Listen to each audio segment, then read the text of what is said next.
तस्मै श्री गुरवे नमः। गुरुमध्ये स्थितं विश्वं विश्वमध्ये स्थितो गुरुः गुरुर्विश्वं न चान्योऽस्ति तस्मै श्री गुरवे नमः।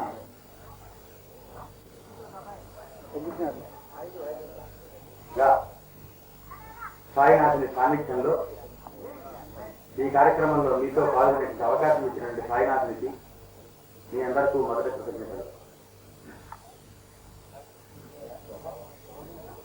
సాయినాథునికి రామనామం అనేది చాలా ప్రత్యేకమైనటువంటి పండుగ. ఆయనగా భక్తులకు చేసుకోమని చెప్పిన వాటిలో గురు పూర్ణిమ ఒకటి, రామనవమి ఒకటి. ఆ రామనవమి నాడే షిరిడీలో ముస్లింలంతా ఉరుసు కూడా చేసుకుంటారు.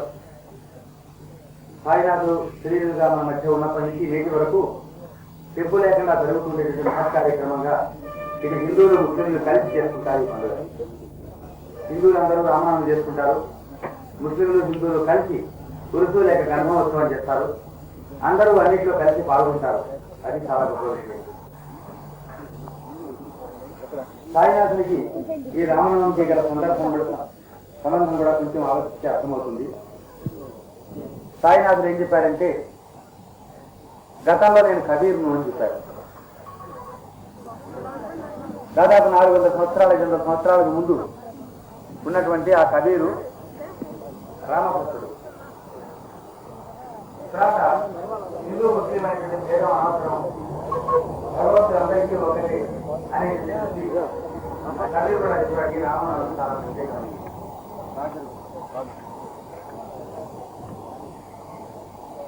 ఇప్పటికి రామనామం కూడా మరీ ప్రత్యేకమేమంటే, అగ్నిహోత్రం తిరిగి తెచ్చుకొని ఇక్కడ మన తునిలో కలుపుకునేటువంటి అవకాశం, ఇది ఎన్ని జన్మలకైనా అవకాశం రానటువంటి మహత్తరమైన సంఘటన. సాయినాథుడు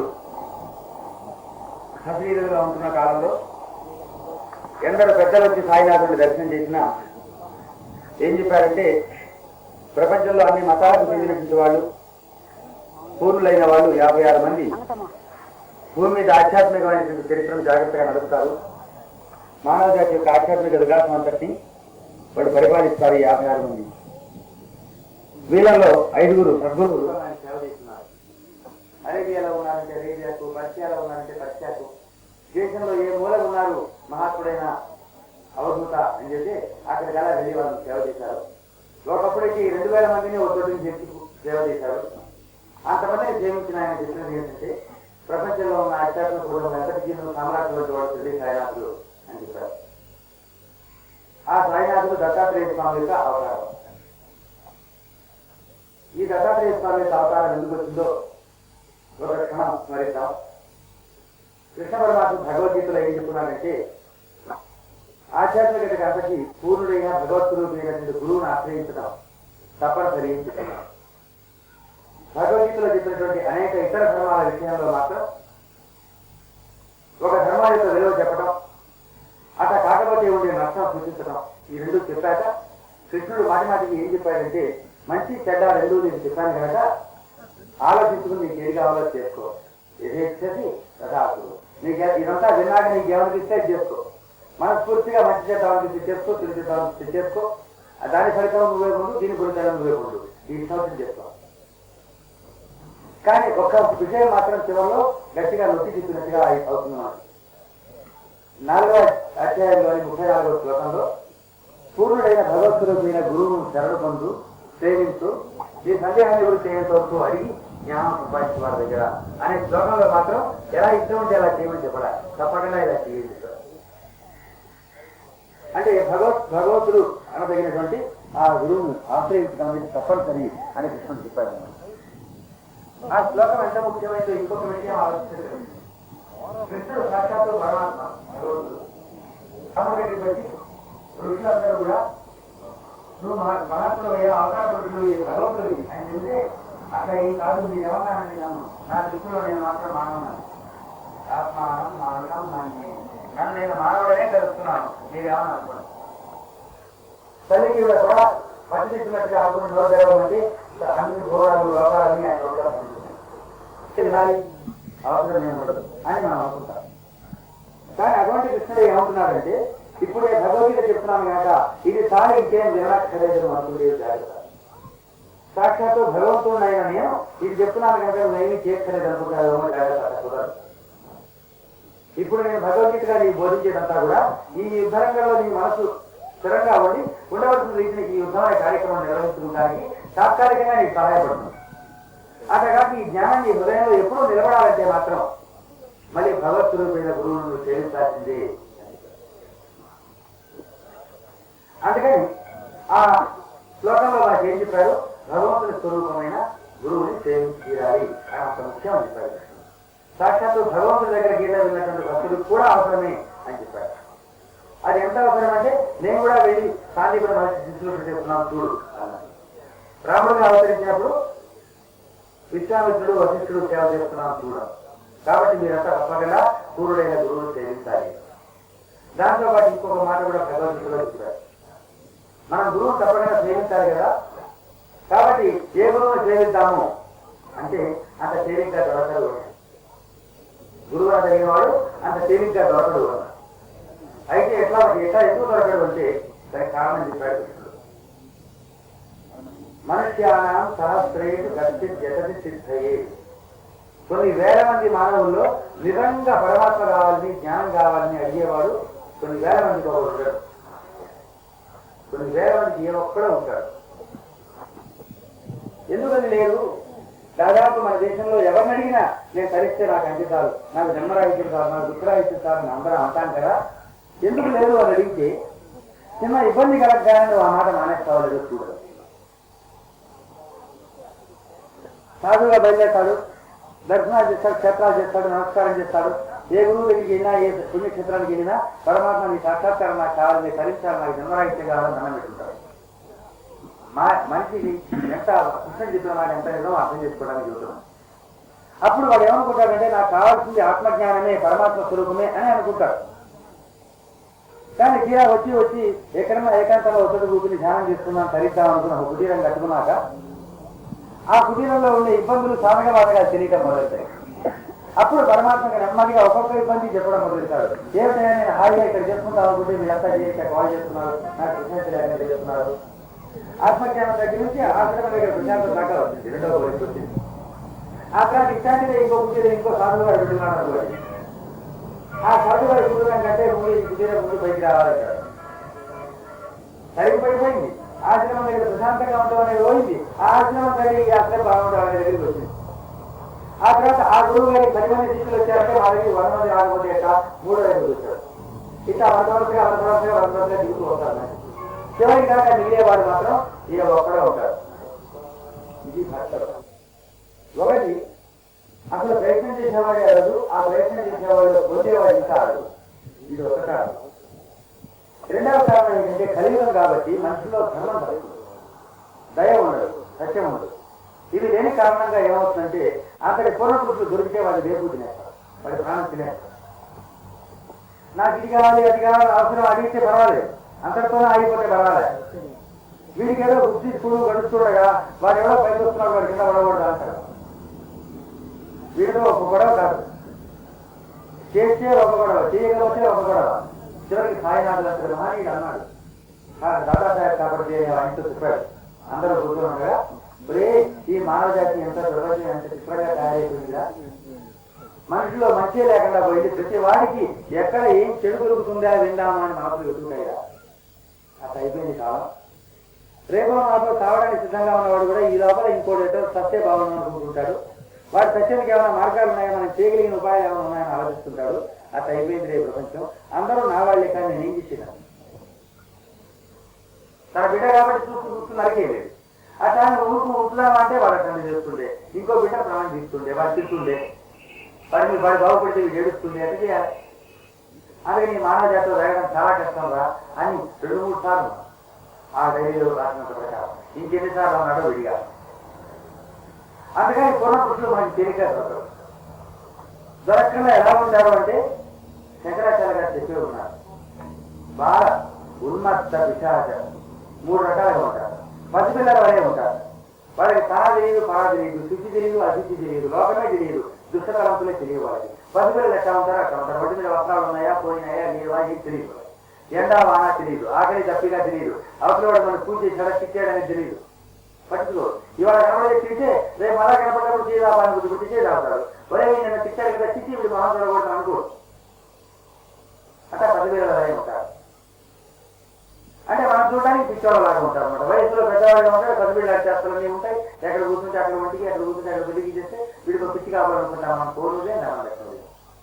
ఒక్కొక్కప్పుడు అలా ఉంటారు. అంటే అట్లా ఉన్నవాళ్ళ వల్ల జ్ఞానం అర్థం కాదు. ఆకలి లేని వాళ్ళ యోగి జ్ఞానం పెట్టు. డబ్బు వల్ల ఆకలి లేకుండా పోవచ్చు, యోగాభ్యాసం వల్ల యోగి అయినా పోవచ్చు, డబ్బు లేకపోవచ్చు, రోగి అయినా లేకుండా పోవచ్చు. అందుకని రోగి యోగి ఒకటే అర్థం కాదు. పూర్తిగా ఎంత చదవాలో అంతా చదువుకోవడం అయిపోయింది కాబట్టి చదవడానికి ఏమీ లేకపోవడం చేత చదువుకునే వాడు ఉంటాడు. అసలు ముట్టగానే చదవకుండా ఉండేవాడు ఉంటాడు. ఇద్దరు ఉండేవాడు. కానీ పూర్ణుడైన వాడు అట్లా పసిపిల్లల వారి ఉంటాడు. లేకపోతే ఉన్నంత పిచ్చివాళ్ళలాగా ఉంటారు. తిరుగుతుంటారు, అరుస్తుంటారు, జాగ్రత్త పెడుతుంటారు, ఎక్కడ పడితే అక్కడ తిరుగుతారు. పిచ్చివాళ్ళ వారే వ్యవహారంగా ఉంటుంది. వాళ్ళది గుర్తుపట్టేది చాలా కష్టము. ఇది ఇస్లాం మతంలో ఉంది, హిందూ మతంలో ఉంది సంప్రదాయం, క్రైస్తవ మతంలో ఉంది, యూదుల మతంలో ఉంది, బౌద్ధ మతంలో ఉంది. ప్రపంచంలో ఉన్న ఆధ్యాత్మిక సంప్రదాయాలన్నింటిలోనూ వాళ్ళని అవధూత అంటారు. అంటే ఇది ఒక ప్రపంచం, నేను ఒక మానవుని, నాకు ఒక శరీరం ఉన్నది, వీళ్ళు వేరు అనేటువంటి ఈ అజ్ఞాన దృష్టిని దుమ్ము దులిపేసినట్టు దులిపేశారు, వదిలించేశారు. ఇప్పుడు ఆ బతుకుల వరే, పిచ్చివాళ్ళ వరే, లేకపోతే దెయ్యం పట్టిన వాళ్ళ వరకు అరుస్తుంటారు, కేకలు పెట్టుకుంటారు, పరిగెడుతుంటారు, కొట్టడానికి వస్తారు. ఇట్లా ఆ 3 రూపాయల్లో ఉండి జనం దృష్టిలో పడకుండా తప్పించుకుంటారు. మరైతే వాళ్ళు ఉండేది ఎందుకు అంటే దొరికినంత మాత్రం చేతనే వాళ్ళని బాధించి తినకుండా రక్షిస్తే, సహాయం చేస్తే, ఆశీర్వదిస్తే ఆధ్యాత్మికంగా ఎవడు దారిలోకి వస్తున్నాడో దాన్ని మాట్లాడతాడు ఇలాంటివన్నీ అనుకొని మనకెందుకు దొరకస్తారట. ఏం చెప్పమంటావు చెప్పు, ఎంత సమాధానం చెప్పాలి? చెప్పకుండా సమాధానం చేత బయటికి పోవాలి. అందుకని ఏ సినిమా రూపాయలు వేసిన వాళ్ళకి బాగా ఉన్నాడు, నీకు శివుడు ఎట్లా లభిస్తాడు, శివుడు రావాలి, దానికి కట్టాలి, దానికి ప్రాణం పోవాలని కూర్చున్నాడు, శివుడు రాక శివుడు ఎక్కడ దొరుకుతాడు అని చెప్పాల్సింది సమాధానం. అట్లాగా మనం దొరికిన ఎవరో పట్టుకుని వీడుగురులో వాడుగురులో ఎవరు ఒప్పుకోవాలో అని అడుగుతారేమో, ఇంకా చూస్తారు. దొరకదేమో నిలబడ్డారు అన్నప్పుడు ఈ ఆలోచన ఇక్కడ రావడం మంచిది. ఎందుకంటే ఈ లోపల గవర్నమెంట్ కూడా వాడమన్నా ఆ గురి దగ్గర ఆయన ఆశ్రయించుకోమని చెప్పాడు. ఇది అగ్ని స్వరూపంలో తన గురువు తెలుసుకొని గురువులు పరామరించిన తర్వాత అగ్ని గురువుగా సాయినాథుడు చేయించుకున్నాడు. ఇక్కడ మనం గమనించవలసింది, ఈ రామనాథ నాడు ప్రత్యేకించి సాయినాథుడు మనందరినీ అనుగ్రహించింది ఏమంటే, ప్రపంచమంతట్లో ఉన్న ఆధ్యాత్మ మహాత్ములందరికీ సామ్రాట్టు అనదగినటువంటి వారు సాయినాథుడు. ఆ సాయినాథుడికి పూజముక్తులు ఆయన చేత పూజలు అందుకున్నటువంటి వాడు సాయినాథుడు. ఆ గురువు యొక్క రూపం మరుగుపడిన తర్వాత వారి పూజలు సేవలను అందుకున్నది వారి దాన్ని ప్రధానంగా సాయినాథుడు మనం అనుగ్రహించలేదండి, సాయినాథుడు మాకు కనిపించలేదండి. కనిపిస్తే ఏం పూజ చేస్తారో నాకు అర్థం కాలేదు. ఇంతకాలం నుంచి నేను బాగా చేస్తున్నా అంటే నాకు సాయినాథుడు కనిపించలేదు. కనిపిస్తావు, ఏం చేస్తావు? అందుకని ఆయన ఏం చేశాడంటే, ఎదురో అభివృద్ధులుగా పూజించుకున్న అభినందిస్తున్నాను. ఏదో అన్నాగా ఇంతకాలం బాగా చేశారుగా, మీరు దొరికితే బాగుంది, మీ అనుగ్రహం వస్తే బాగుంది, గురి దగ్గర బాగా చేస్తున్నాను అన్నారుగా, ఇది కూడా ఇస్తున్నాను తీసుకోండి అభినందనాన్ని. దాంతో మీరు ఏం చేసుకుంటారో, మీరు ఏం పొందుతారో, మీరు ఎంత ప్రకారం చేసుకుంటారో అని మనకు అడిగిన కాదు. ఇది ఎలా ప్రకాశించాలో చెప్పేసి నేను అలా ప్రార్థన చేయగా ఆయన దొంగకు వెళ్ళి చూసుకునే రాయి దొరకమేదో వాళ్ళు ఎవరు లేరు. అప్పుడున్న వాడు క్రాస్ చదువు చెప్పి, అప్పుడున్న వాడు క్రాస్ చదువు చెప్పి, అప్పుడున్న వాడు క్రాస్ చదువు చెప్పి, అదిగో బాబా పొగాకి నాలుగు నీరు నీకు తెలియజేటగా నువ్వు తీసుకుపోన్నాడు. ఎత్తుకుపోకూడదు, ఎత్తుకుపోతే దొంగతనం అవుతుంది. చెబితేనా ఇయ్యరు. ఎలా రాళ్ళు తీసుకెళ్తావు, ఇక్కడి నుంచి విభూతి తీసుకెళ్తున్నావు కదా అన్నారు. అట్లా కాదండి, విభూతి అంటే అగ్నిహోత్రం నుంచి వచ్చింది, ఇవన్నీ ఇక్కడ ఉన్నావు కదా, వారి పాతస్పరిచి ఉన్నాయి కదా, అందుకని ఉన్న వాటిలో ఏదైనా పూజలు పెట్టుకుని కాస్త రాయి తీసుకెళ్ళా, నీకు అంత భక్తులు లేదా నువ్వు తీసుకుపోవయ్యా. అప్పుడు దానికి ఒక కొబ్బరికాయ పెట్టి, దానికి ఒక ఆర్చిచ్చి, సాయినాథుడికి దండం పెట్టి అది వేసుకొచ్చిన అంత ఉండేది రాయి. చాలా కాలం విజయనగరం రూమ్ లో కూడా ఉండేది. భజనకు వచ్చి సత్సంగానికి వచ్చే పిల్లలు చెప్పేవాడు. అంతకుముందు మన రూమ్కి వచ్చినప్పుడు ఒకలాగా ఉండేది సార్, చిన్న కొట్టింది సార్. ఇట్లా పాపం ఇస్తూ వచ్చాడు. ఇంకేమన్నా కావాలి అని అడిగితే ఆయన దొరుకున్న కప్పుని ఒకసారి మాలసాగపతి గారికి ఇచ్చాడు. ఇంటూ అట్టే పెట్టుకోండి. ఆ మాలసాగపతి గారు చనిపోయిన తర్వాత మార్తాండి గారు ఉన్నారు. మార్తాండి గారి దగ్గరికి వెళ్ళి 2-3 నెలలు ఢిల్లీలో ఉన్నప్పుడు రోజు పోయి కూర్చునేది, కబుర్లు చెప్పేది, విశేషాలు సేకరించుకునేది బాబా గురించి. మరి బాబా చూశారు, 40 ఏళ్ళు బాబాతో తిరిగారు వాళ్ళు. ఆమె రోజు తెలిసి వాళ్ళ దగ్గర తీసుకుపోయి వచ్చే కాలేజీలో అక్కడ రోజు మరాఠీ చేసిన వాళ్ళ దగ్గర కూర్చుంది. వాళ్ళు కూర్చుని కబుర్లు చెప్పేటప్పుడు ఎవరో ఎలా జరిగింది, ఎలా జరిగిందో జ్ఞాపకాలు మాట్లాడతారు. అవన్నీ డాక్టర్ దేవయ్య అని చెప్పి మళ్ళా కలిసి వచ్చిన చెప్పడానికి ధైర్యం.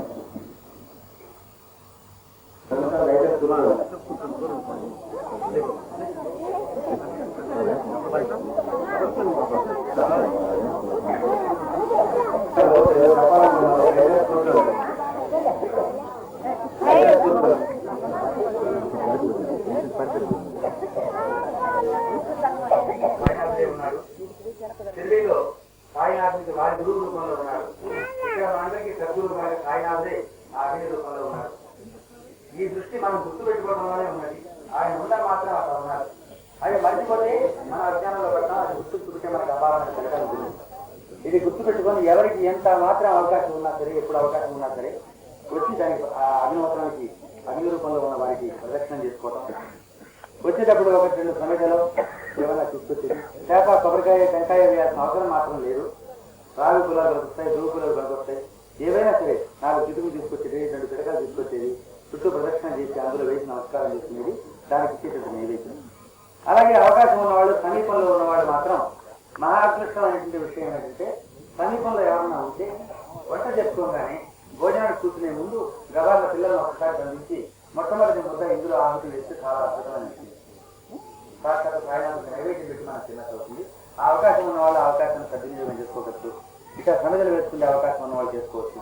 లేని వాళ్ళు ఎప్పుడెప్పుడైనా సరే ప్రదక్షిణ మాత్రం తప్పకుండా అగ్నిహోత్రాన్ని చేసుకోండి. అగ్ని రూపంలో సాక్షాత్తు సాయినాథుడు ఉన్నాడని తెలుసుకోండి. ఎప్పుడు వచ్చినా కానీ అది మందగించిపోకుండా ఉందా లేదా అని మన ఇంట్లో పూజా వస్తువుగా అందరూ దాని మీద దృష్టి పెట్టుకొని ఉండండి. అక్కడ పొరవ అయిపోతుంది మనం అనుకునేటప్పుడు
सर्वत्राणि